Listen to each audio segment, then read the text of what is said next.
Decoder. We're going to be live? We're going to be live if you're okay with that. Yeah, fine. I'm going to check Facebook just to make sure we're live here. And those of us that are actually probably joining us already from the live standpoint, I'm going to double check here. We are live on Facebook as well. So we're going to start with coming into me here. Welcome. Hey. Haven't been doing a lot of these. I've been helping a lot of organizations, which is really great. Doing a lot of different things. I do have an important person joining me. Well, I feel you're important, and I hope that you know that you're important, Cheri. I think everybody's important right now. I think so. State Representative Cheri Helt. Hey, Cheri, thank you so much for joining us. I so appreciate this. Yeah, thanks for having me. I really appreciate you giving me a format to distribute some information. It feels like information is coming in faster than we can get it out at this point. And it's really, really important that everybody is able to stay connected to what's happening in our community. I totally agree. You and I spoke earlier this week, and I basically said, "Hey, it's going on," or you were telling me how fast it was going, and I'm like, "Okay, so let's figure out how we can get this information out to as many people as possible." So I guess let's start there. What's new today? What information do you want to make sure that people know about? Well, I think the big message is stay home and save lives. It is so important that we all do our part to make sure that we're flattening this curve. Earlier this week, I did a press conference with the hospital and with Mayor Sally Russell and the public health department from Deschutes County. And we basically laid out the graphs of what happens if we don't practice social distancing and what happens if we do. And we can really flatten the curve if we all work together and we all do our part. And so that is really the biggest message and the most important message. First and foremost, we are having a pandemic, and it is a health crisis that we need to prevent from happening further and saving lives. And we need to make sure that we're saving lives. And so with that, we're now experiencing an economic crisis as well. And so a lot of my work has been dedicated to finding relief for the economic crisis this week. Yeah, and I appreciate you doing that. Obviously, we talked to Business Oregon, Tom Schnell, earlier this week, and we're actually going to be having, believe it or not, we're actually having him right before you on Tuesday. So it'll be interesting. Great. It'll be interesting to hear him, and then you come on and reinforce. And so, business is obviously hit hard. What's going on from a state standpoint to help the businesses? Any information you can share from that standpoint? Well, early in this week, we had our COVID response committee hearings, and we put together solutions for businesses. But when businesses are hit, that means also employees are hit. So it's really important when we talk about who's being affected by this, that it's an employee and employer crisis. And so we have to make sure that we're preserving our businesses to preserve our jobs when we get out of this, and that we're helping our employees through this as well. And so a lot of the work has been dedicated to trying to figure out how to help get employee insurance benefits out. Unemployment insurance benefits out, so that we can make sure that everybody has the money they need to get through this. Because if we don't give the economic resources, then people are going to not be able to stay home and save lives. And so the focus is to be able to make sure that we keep the resources there so that everybody can pay their rent, put food on their table, and stay home and save lives. Right. Yeah. And that, I guess, like you're saying, that is extremely important to, we all have to be socially isolating. We need to be staying home as the governor's order has said. And, I guess the update. So for those that didn't join us in the call, was there any sort of timing? Obviously for us here in Central Oregon, we're concerned about our local hospital, and I know they spoke to that. But what are we seeing as far as the medical need, and is there something, I guess, us as community partners can be doing to help support the hospital at this point in time too? Yeah, I think their request is to have us stay home and practice social distancing when we are at work, if we're able to be the people that are allowed to go to work still. And we have 45 recommendations here from the committee that we're looking at putting in place in a short session. And many of those address many of the concerns that have been created through the circumstances that we're in. And I'm sorry, Matt, what was your question again? What can we, I mean, as far as, is obviously this is a concern, this is a medical concern for us, but is there something as us, can we help the hospital? Can we help other than staying home? Is there something that we can do, to help those around us, in this, medical crisis and the hospital, I guess, more than anything else too? Well, and I think that's going to be one of the things that we're all going to struggle with is how do we help and how do we first, the biggest thing we can do is stay home. I can't say that enough. I keep saying that, but that's on purpose. But we're going to find our roles. I know that we need delivery people for Meals on Wheels because a lot of the people that normally deliver Meals on Wheels are older and retirees, and they're one of the most affected people by this disease. So we're really making sure that they stay home. And so there's a really good space. I was on a phone call with our homeless advocates yesterday, and Shepherd's House is seeing a dramatic increase in our area in distributing food. And so they're needing some help with supplies for food. So donating food supplies to the Oregon Food Bank, which is run by Neighbor Impact, and helping Shepherd's Place right now would be a good place to put energy. That was a request yesterday on a phone call that I had. I am really trying to think ahead of and make sure everyone's prepared for what's coming when the surge comes.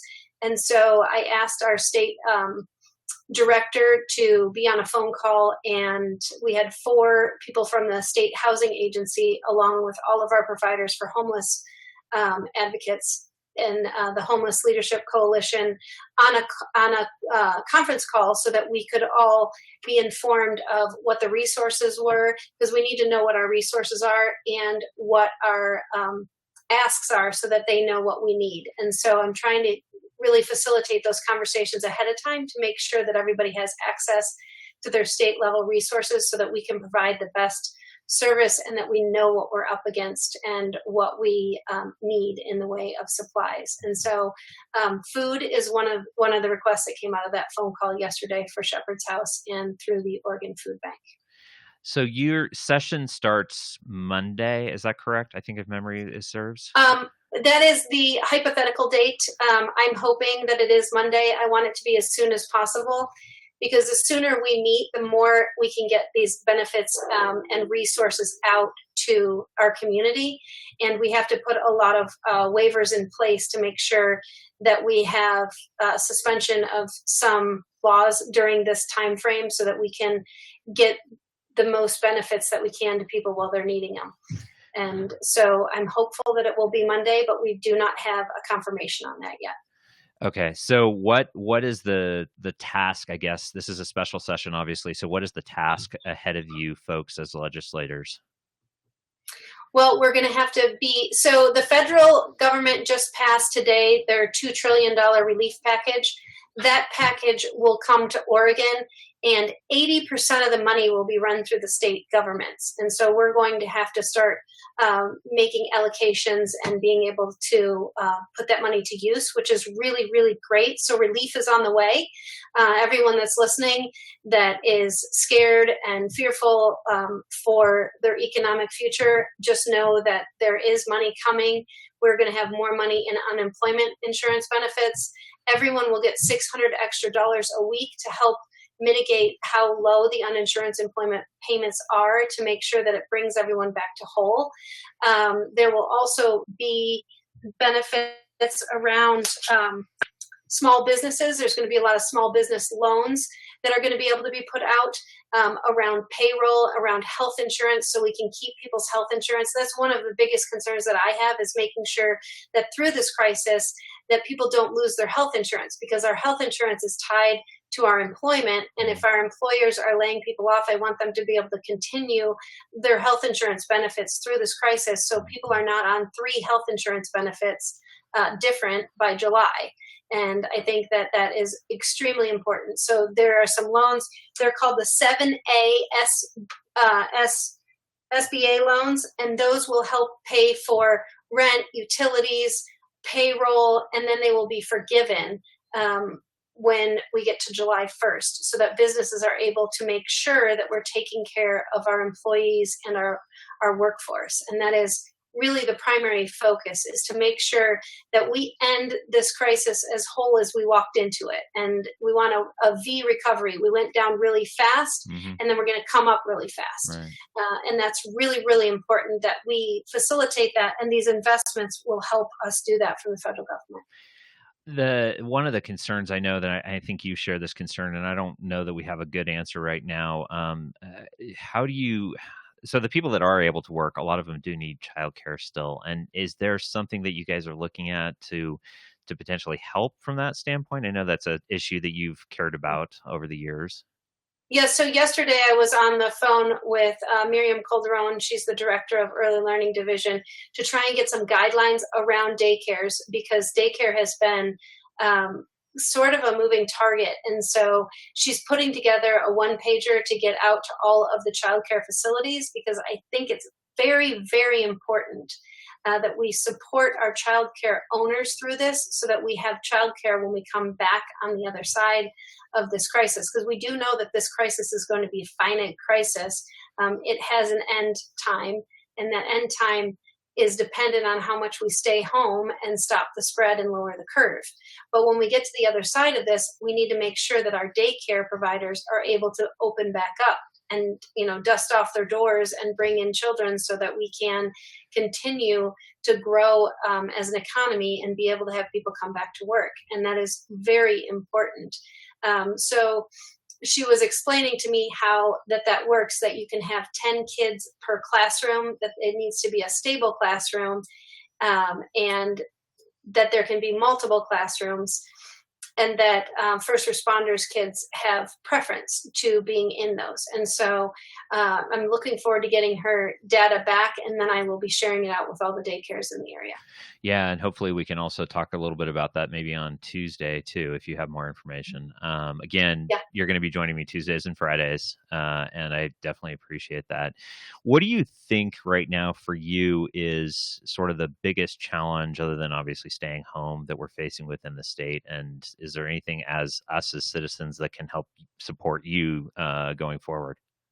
Well, the biggest crisis, I think, is the unemployment numbers. I mean, how many people have been affected instantaneously by this crisis? And I want people to know that I am fighting hard to make sure that they can pay their bills, and they can keep their homes, and they can keep food on their tables. And that is my focus 110%, is to make sure that everybody can support themselves through this crisis. Because what we don't want to see is people be scrambling for funds to be able to make sure they can stay in their homes and feed their families. And so the unemployment insurance is a big one. Today, I've been getting notified that there have been people that have been being turned down for their unemployment benefits because they're not able to look for work. And so I've been in touch with the governor's staff this afternoon to make sure that we can get that fixed in the future, and how to fix it for all of these employees that have been working in dental offices, which were closed, and there is no work for them. And we do not want people looking for work right now, because we want them to stay home and save lives. And so we have to make sure that we're able to get their benefits. So we're working on a solution for that right now. If you have been denied for your benefits, if you could email your name and your denial to my office, I will make sure to help you and advocate for you to get that money into your bank accounts as soon as we possibly can, so that you can pay your bills and keep your family safe. And so I'm working with a number of families right now to make sure that we can make sure that happens. And that's really one of the top priorities for me at this point. Yeah, that's obviously, getting getting some money in the pockets are extremely important right now for those people that are unemployed. I know you mentioned the dentists and that sort of thing. I know Damon, that was a conversation that came up for Damon Rungan during the chamber. I mean, we're seeing that, yes, medical might be hiring from some areas. However, we lost a lot in another area. So it's unfortunately probably going to be a net loss, unfortunately, basically at this point in time. Hey, Cheri, what can, as citizens, what do you need from us to make sure that you're getting the right information? Is that going through chambers? Is that going through directly to you? What does that look like for you? And just to make sure you're getting the information to help represent us the best at the state level. Yeah, I just want to make sure people feel free to reach out to me. I've put on my Facebook page, my website, and I'm sorry, my email address and my phone number. People can, make comments on my Twitter page, my Facebook page, contact me on my state number, or contact me by email, and know that I'm as responsive as I can be at this point. And every day we're making sure we get to every email so that we can make sure we're meeting everybody's needs. Because the hard part is I don't want anybody to fall through the cracks. And I don't want people to feel isolated right now. I want them to feel like they have a lifeline and that they can reach out for help. I've also been in contact with Oregon Recovers this week because I want to make sure that we're supporting our recovering alcoholics, and that we don't have people fall backwards because of this crisis, and make sure no one feels alone and unsupported. And so I've been really trying very hard to make sure that we're reaching out to populations that need extra support. I'm reaching out to our relief nurseries to make sure that they're able to still provide services, because one of the things that we are seeing is child abuse going up. And I think that we have to make sure we stop that as soon as we can, and put supports in place where we can, and make sure that everyone feels that there is a place to reach out. And Pandemic Partners on Facebook is a really good source for people to reach out if they're trying to help other people or if they need help.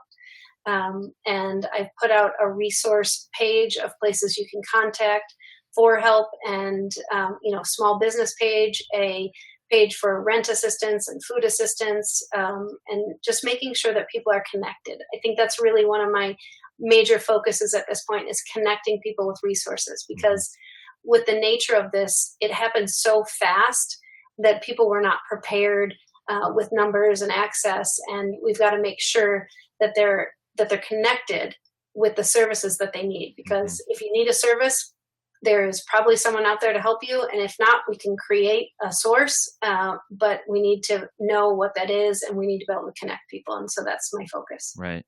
Just going to go ahead and put this up for the viewers. This is obviously some contact information for Representative Cheri Helt. You can see the phone number there, also her email address. And like she said, go ahead and, don't hesitate to reach out to her. Cheri, anything else that you want to impart to the audience at this point in time before we let you go? No, I just think it's really important that, I know people are feeling this financial crisis. I know that they're staying home, and I appreciate them staying home, and know that we're working as hard as we can to get resources. The federal government package will also be delivering a stimulus package. So every person will get $1,200. Every couple will get $2,400 if they're under $198,000. So there is money to help through this crisis, and then an additional $600 inside of those unemployment checks.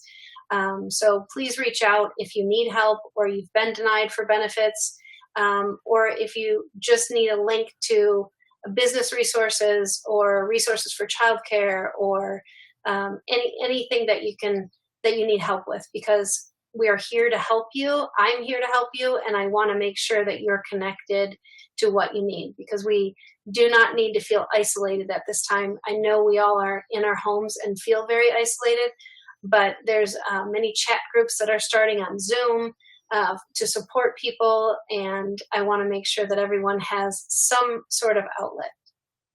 Cheri, thank you so much for joining us. I appreciate it. And like I told people, we're going to be doing this every Tuesday and Friday, same time, 3:30. So thank you. And thank you for doing what you do for the state of Oregon. I appreciate it. Thank you. Thank you. Thanks for allowing me to chat and getting out the resources so that I can help as many people as need it. Absolutely. I really appreciate it. My pleasure. My pleasure. I'll let you go, Cheri. You can go ahead and sign off. Appreciate it. Thank you.